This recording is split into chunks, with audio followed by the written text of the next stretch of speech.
ایک بار پھر مخصوص نشستیں ملنے پر حکمران اتحاد کو ملنے والی اکثریت کی تو اس اہم ترین فیصلے کی رانا ثنا صاحب ہم کو جوائن کر چکے ہیں. بہت شکریہ آپ سما کو وقت دے رہے ہیں. رانا صاحب, حکمران اتحاد کو 2/3 کی اکثریت مل جائے گی اس فیصلے کے بعد میں, فیصلے کو کیسے دیکھتے ہیں, آنے والے دنوں کو کیسے دیکھتے ہیں آپ؟ دیکھیں جی, یہ جو موجودہ حکمران اتحاد یا موجودہ جو کولیشن گورنمنٹ ہے اسے پاکستان کی اکانومی کو ریوائیو کرنے کا جو ایک موقع ملا ہے, اور اس کے بعد پھر جو مارکہ حق بنیان المرصوص تھا اس میں اللہ تعالیٰ نے جو کامیابی اور فتح دی ہے,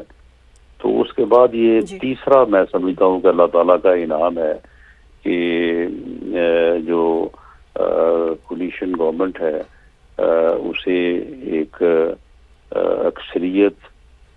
ملی ہے کہ وہ زیادہ آسانی کے ساتھ اور زیادہ جو ہے وہ کمٹمنٹ کے ساتھ جو ہے ملک کی اکانومی کو بہتر کرنے کا کام جو ہے وہ بھی کر سکے, اور جو دفاع کو جس طرح سے مضبوط کیا ہے اور ملک کی عزت اور ملک کو سرخرو کیا ہے اس میں بھی جو ہے وہ اضافہ کر سکے. اچھا رانا صاحب, کیا اس فیصلے کو جمہوری عمل کی تطہیر سمجھا جائے یا سیاسی انجینئرنگ کہلانے کا خطرہ اب بھی موجود ہے؟ نہیں دیکھیں, اس میں جو جمہوری عمل ہے وہ تو پارلیمنٹ میں ہے, اسمبلیوں میں ہے, عدالت میں تو قانون اور آئین کے مطابق فیصلہ ہونا ہوتا ہے. عدالتوں کو تو اس بات سے غرض نہیں ہوتی کہ پارلیمنٹ میں یا کسی بھی صوبائی اسمبلی میں کس کے پاس کتنے ممبر ہیں یا کتنے ممبر نہیں ہیں. اس وقت جو قانون ہے اس وقت اور جو آئین ہے, جو الیکشن رولز ہیں, اس میں جو اسپیشل سیٹس کا سیگمنٹ ہے اس میں یہ درج ہے, اور یہ اس کی بالکل صحیح تشریح جو ہے وہ پہلے پشاور ہائی کورٹ نے کی تھی,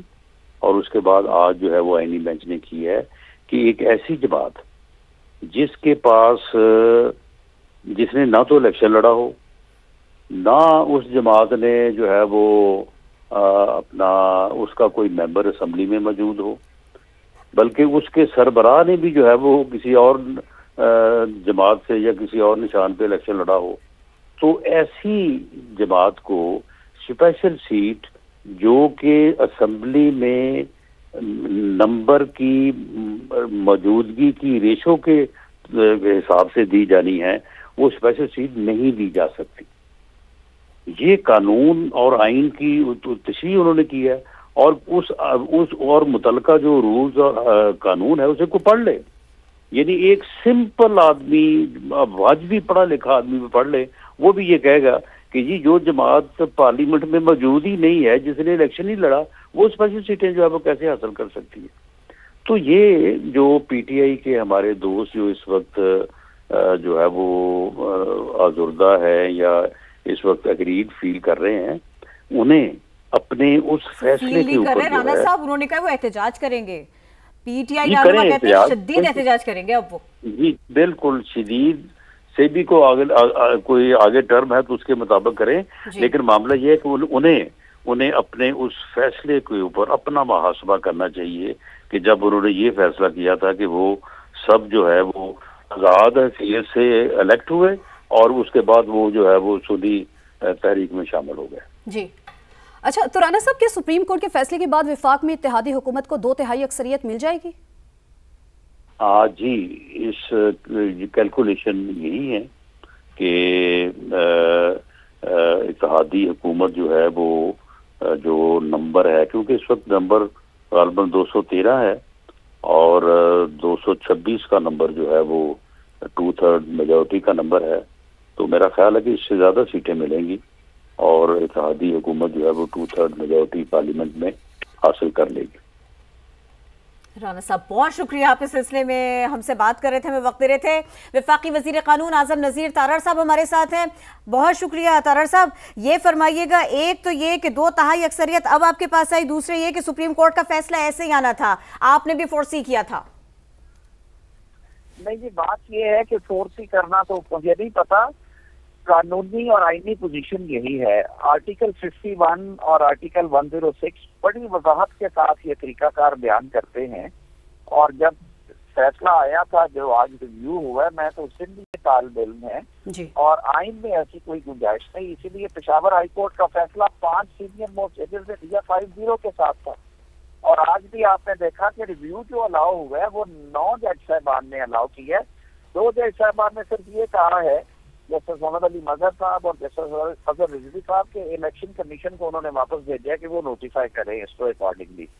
تو یہ بیسیکلی جو ریویو الاؤ ہوئے ہیں وہ 9 ججز کی اکثریت سے ہوئے ہیں۔ 2 ججز اسے پہلے ڈسمس کر چکے تھے، اور جسٹس جمال خان مندوخیل صاحب نے بھی اپنا جو آج فیصلہ سنایا ہے وہ اپنے پچھلے فیصلے پہ بحال رہے ہیں۔ وہ کہتے ہیں کہ وہ 39 اور 41 پیسوں کی جو تقسیم تھی،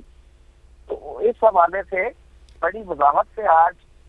9 جج صاحبان کی اکثریت کے ساتھ یہ جو فیصلہ ہے یہ ریویو ہوا ہے۔ جی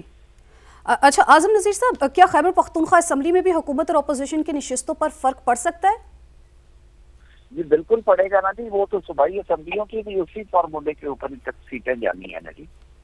بالکل اسی فارمولا پہ جائیں گی۔ اور انتہائی نامور وکلا کی موجودگی میں بھی یہ کیس اس طرح سے بن جانا، آگے بڑھ جانا، اب اس کا فیصلہ آ جانا، آپ اس پہلو کو کیسے دیکھتے ہیں؟ کیونکہ بینچ نے بھی یہ کہا کہ یہاں سیاست بھی کی، جذبات بھی دیکھے گئے، لیکن جس طرح سے پروفیشنلی کیس کو آگے لے کے جانا تھا وہ چیز نہیں دیکھی گئی۔ دیکھیے جی، میں سمجھتا ہوں کہ مقدمات کا فیصلہ جو میٹیریل ہے کورٹ کے سامنے اس کی بیسس پہ اور آئین کی بیسس پہ ہوتا ہے جی یہ آج نہیں، یہ 1973 کے آئین میں جو اسکیم دی گئی ہے اور پھر جب ریزرو نشستوں کو انٹروڈیوس کروایا گیا، اس کا یہ شروع سے یہ سیٹلڈ لا ہے کہ وہ سیاسی جماعتیں جو الیکشن میں حصہ لیتی ہیں یا کچھ سیٹیں جیت کے آتی ہیں یا ان کے درمیان تقسیم ہونی ہوتی ہیں،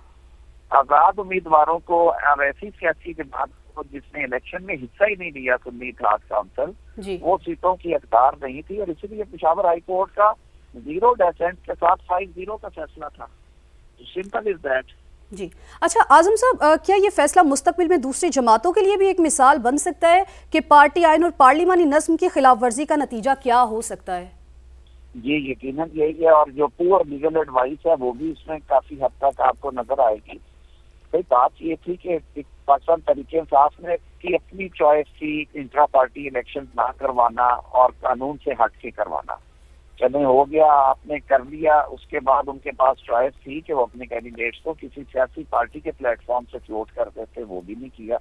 پھر جب اسمبلی میں جیت کے آئے ہیں تو ان کی جو اتحادی جماعتیں ہیں، محمود خان اچکزئی صاحب یا جو متحدہ وحدت منص عمل ہے، وہ جماعتیں ہیں جنہوں نے الیکشن میں حصہ لے کے سیٹ جیتی ہوئی تھی۔